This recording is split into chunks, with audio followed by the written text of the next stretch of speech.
안녕하세요, 커친놈 김정은입니다. 지금까지 정말 많은 자영업자분들을 만나뵀는데 저는 솔직하게 카페뿐만 아니라 이 자영업을 하려고 하시는 분들은 장사에 반 미쳐있지 않으면 성공하기 어렵다고 생각합니다. 단호하게 말씀드릴 수 있어요. 그냥저냥 장사나 한번 해볼까 하시는 분들은 하지 마세요. 성공의 기준이야 다 다르겠지만 만만치 않다는 거죠. 저는 진짜 말씀드리는 게 일반 회사 다니는 것보다 5배는 더 힘들 거니까 그거 각오할 사람만 시작했으면 좋겠어요. 카페 창업 고민되시는 분들 꼭 끝까지 보시고 각오를 다지셨으면 좋겠습니다. 고등학생 때부터 28까지 외길로 커피만 한 저도 카페 창업을 하기 전에 더 뭔가 준비가 안 된 것 같아가지고 할지 말지 고민하며 엄청 알아보고 스스로 확신을 가지려고 더 안전하게 더 확실하게 하려고 잠 못 자며 준비했습니다. 어제도 그저께도 카페 창업에 관한 미팅을 진행을 했고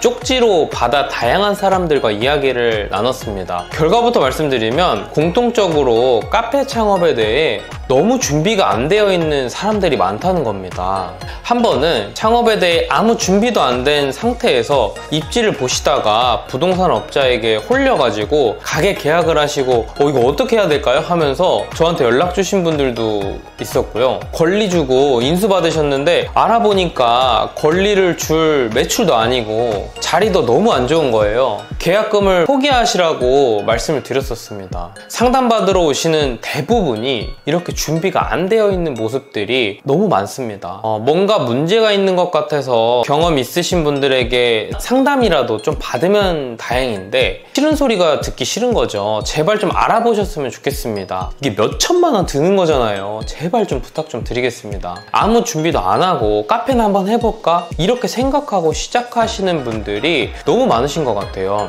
이렇게 하시면 절대 안 됩니다. 정말 디테일하게 분석하고 고민하고 또 고민해서 시작해야 되는 겁니다. 이렇게 준비 안 할 거면 그냥 회사 다니는 게 진짜 나을 수도 있겠다고 생각해요. 진심이에요. 왜 이렇게 창업을 하는 걸 쉽게 생각하시는지. 쉽게 돈 버는 일은 단언컨대 없다고 생각합니다. 다 그에 맞는 난관이 있죠. 경험을 해야 느껴지는 부분이긴 한데 우선 성공하는 사람들의 공통점을 알아야 되고요. 그러려면 사람들을 우선 많이 만나봐야 되겠죠. 열심히 하는 것도 우선 중요한데 이게 다가 아니라 컨셉에 맞는 타겟, 시장의 니즈, 입지에 맞는 온 오프라인 마케팅 전략까지 디테일하게 파고들어서 시작해야 된다는 겁니다. 지금 유튜브에 울고불고하는 많은 자영업자들이 물론 외부 요인들이 있을 수도 있겠지만 사전에 준비를 디테일하게 다 하지 않고 시작했을 가능성이 아주 큽니다.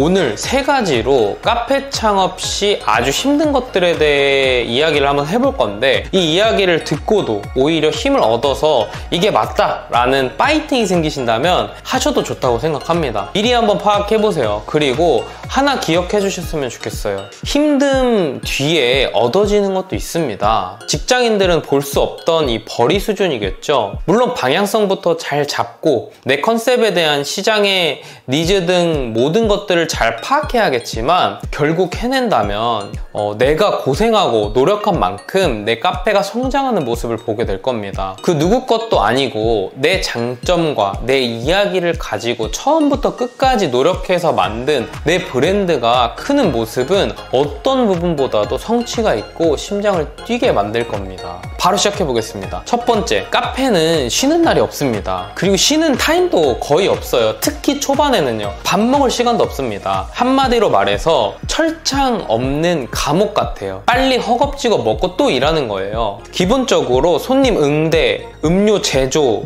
세무, 마케팅, 청소, 베이커리, 디자인까지 직접 다 해야 되기 때문에 아주 바쁩니다. 이렇게 구조를 만들어가면서 손님분들에게 피드백 받은 거 수정하고 운영 시 필요한 부분들 파악해 보완해가면서 이렇게 버티는 거예요. 처음 시작은 이렇습니다. 운영하면서 만들어야 하는 매뉴얼도 없기 때문에 오히려 안 바쁘면 이상한 겁니다. 손님이 좀 없는 시간에는 객단가를 올릴 만한 청을 담글 수도 있고 더치 원액 내릴 수도 있고 러쉬 후에 미비된 청소나 재료들, 기물들을 채울 수도 있을 겁니다. 이렇게 러시타임 1시간 동안 10만원 매출이 넘으면 그때 알바를 한 명 더 채용합니다. 성장시키면서 매출이 더 나오면 알바를 더 채용하고요. 매출이 나와줄 때까지 계속 이렇게 고객 피드백 수정, 개선 방안을 생각하고 실행, 반복입니다. 이게 그 비싼 블로그 마케팅 왜 주셔서 또 하실 건가요? 다 직접 해야죠. 시간 될 때 직접 내 가게 소개하는 블로그도 적고 네이버 플레이스에 달린 리뷰 댓글도 달고 리뷰 노트 같은 무료 블로그 사이트에 리뷰 써주는 그런 이제 체험단도 모집하고요. 카페 가입하셔서 내 카페가 오픈했다라는 홍보글도 올리고 시간 있을 때 이런 작업도 해줘야 됩니다. 당근마켓에도 이런 글들 올리고요. 인스타에도 올리고 인스타 광고도 하고 계속 이렇게 노출시켜줘야 돼요. 계속 일을 만들어서 해놓을 수 있는 것들을 미리 해놓다 보면 또 이렇게 시간 지나면 한 분 한 분 또 오기 시작합니다. 그러면은 2차 전용 러쉬 타임이 돼서 그렇게 또 러쉬 치면 하루가 끝나는 거예요. 마감하고. 밥 먹기 힘들 정도로 아주 바쁜 과정은 차후 직원을 채용할 때까지는 거의 지속된다고 보시면 됩니다. 엄청 잘하는 파트타임 직원이 아니면 가게를 맡기기 힘들다 보니까 그렇습니다. 이제 매뉴얼도 만들어지고 직원도 생기면 내 시간이 생기면서 일할 때 보였던 문제점부터 개선해야 할 것들이 이제 디테일하게 보이기 시작합니다. 이때부터는 내 시간도 생겼다 보니까 그 분야의 전문가들도 직접 만나기도 하고 외부로 교육을 듣기도 합니다. 그 부분을 재투자해가면서 또 개선하시면 되는 겁니다. 여기서부터는 시간을 만들어서 문제점을 빨리 파악하고 개선하고 시도하고를 잘하는 사람들이 더 빨리 성장하기 시작합니다. 그 다음 두 번째, 매출이 생각보다 많이 남지 않는다는 겁니다. 10% 월세, 20%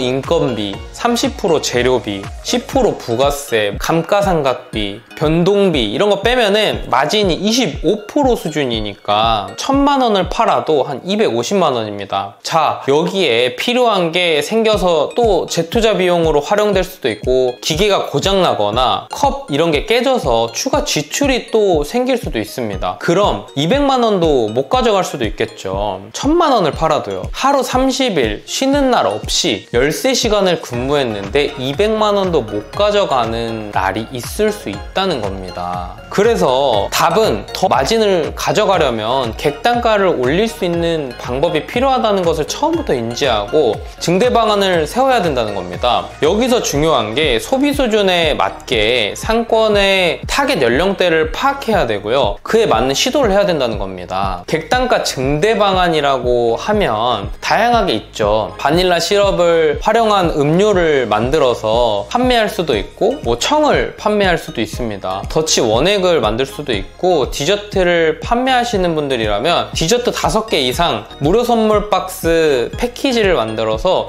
객단가를 올릴 수도 있습니다. 캔을 도입해서 단체 주문을 유도할 수도 있고요. 방법은 주변에 아주 많습니다. 계속 생각해야 돼요. 이게 아주 중요합니다. 커피는 음식점의 술과 다르게 거의 하루에 한 잔 먹지 술처럼 막 2병, 3병 더 먹지 않는다는 겁니다. 여기에서부터 차이가 좀 있죠. 그렇기 때문에 객단가 증대 방안이 너무 중요한 겁니다. 세 번째, 투자 비용 대비해서 매출이 생각보다 낮아서 좀 놀라실 수도 있습니다. 내가 들어간 상권 입지에 따라서는 매출이 달라질 수 있는데 무조건 투자 비용이 많이 들었다고 해서 매출이 많이 나오지는 않습니다. 누구는 1억 들여서 카페 창업해가지고 250만 원 벌고 누구는 500만 원 들여서 250만 원 벌고 이런 일들이 생각보다 많이 일어납니다. 이게 당신일 수도 있습니다. 10만 개의 카페가 있고 3만 개가 매년 생겨난다고 합니다. 2만 개는 폐업하고 잘 되는 카페는 10%,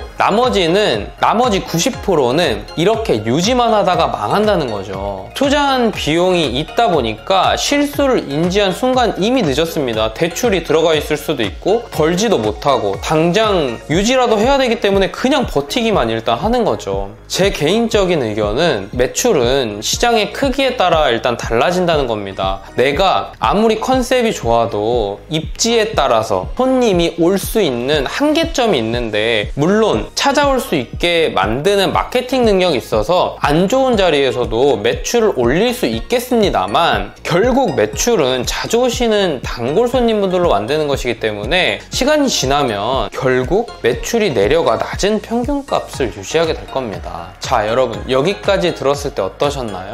알아보기 귀찮으시거나 그냥 한번 하고 나서 생각하자, 이런 생각이 드시는 건 아니길 바랍니다. 내가 이런 부분들 더 신경 써서 보완해야겠다고 혹시 생각이 드시나요? 아니면 안 하길 잘했다고 생각이 드시나요? 자영업을 통해 성공하는 사람들을 보면 성공에 대해 누구보다 절실하며 힘든 상황을 어떻게든 개선해서 나아갈 준비가 되어 있는 사람들이더라고요. 코로나도 문제가 되진 않습니다. 당장 할 수 있는 방법을 찾아서 시도하면 되는 거라고 생각해요. 마지막으로 팁을 하나 더 드리면, 보통 월세 대비 한 달 매출의 10%를 이상적인 매출이라고 이야기를 합니다. 100만원 월세인 매장은 1000만원, 200만원 월세인 매장은 2천만원, 이런 식으로 말이죠. 목표를 정하시라는 겁니다. 월세가 이 정도니까 무조건 이 정도 매출을 낸다, 목표를 정했다면 디테일하게 생각해봐야겠죠. 100만원 월세 매장에 1000만원이라고 가정하면 1000만원을 벌기 위해서 하루에 33만원을 벌어야 되겠고, 그렇다면 몇 팀 정도가 우리 가게에 들어와야 되고, 얼마의 객단가가 나와야 되고, 주변 경쟁사 매출 확인해서 이 정도 매출 규모가 나오는 시장인지도 한번 파악해보고, 이런 부분만 보셔도 확률은 올라간다고 봅니다. 지금까지 카페 창업을 할지 말지 파악 한번 해보시라고 영상을 만들어 봤는데 어떻게 보셨을지 모르겠습니다. 자신 없고 애매하면 그냥 하지 마세요. 절대 쉽게 생각해서 이도저도 못하고 망하지 말라고 말씀드리고 싶고, 이왕 하실 거면 오랜 시간 준비할수록 단단해지니까 잘 준비하셨으면 좋겠습니다. 끝으로 창업하시는 분들이 참고하시면 필히 도움이 될 소자본 카페 창업 마스터북이라는 전자책이 출간됐어요. 필요하신 분들은 한번 봐보셔도 좋을 것 같습니다. 감사합니다. 커친놈 김정현이었습니다.